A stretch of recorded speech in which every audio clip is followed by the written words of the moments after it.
বিষ্ণু ইসলাম একবার ওয়াশরুম সেরে এসে দেখলেন কে যেন অজুর পানি রেখে গিয়েছে। জিজ্ঞেস করলেন কে রেখেছে? বলা হলো আব্দুল্লাহ ইবনে আব্বাস রেখে, ছোট্ট আব্দুল্লাহ। বিষ্ণু ইসলাম খুশি হয়ে গেলেন, হায় রে, সে কিভাবে খেয়াল করলো, আমি এখন ওয়াশরুম থেকে আসলেই তো আমার অজুর পানি লাগবে। খুশি হয়ে একটা দোয়া করলেন তার জন্য। তিনি বললেন আল্লাহুম্মা ফাক্কিহহু ফিদ্দীন ওয়া আল্লিমহু তা'বীল, মানে হে আল্লাহ, আপনি তাকে দ্বীনের জ্ঞান দেন এবং কোরআনের ব্যাখ্যা তারে শিক্ষা দেন।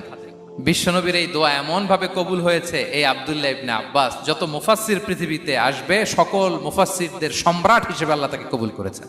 বিশ্বনবীর দোয়া তারা পেয়েছেন।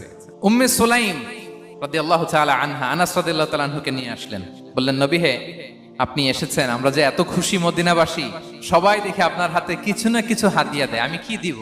কিছু দেয়ার নাই, কিছু দেয়ার নাই, আমি গরিব মানুষ, আমি আমার নার ছেঁড়া ধন, কলিজার টুকরা আনাস, আমার শিশু সন্তানটারাই আপনারে হাদিয়া দিয়ে দিলাম।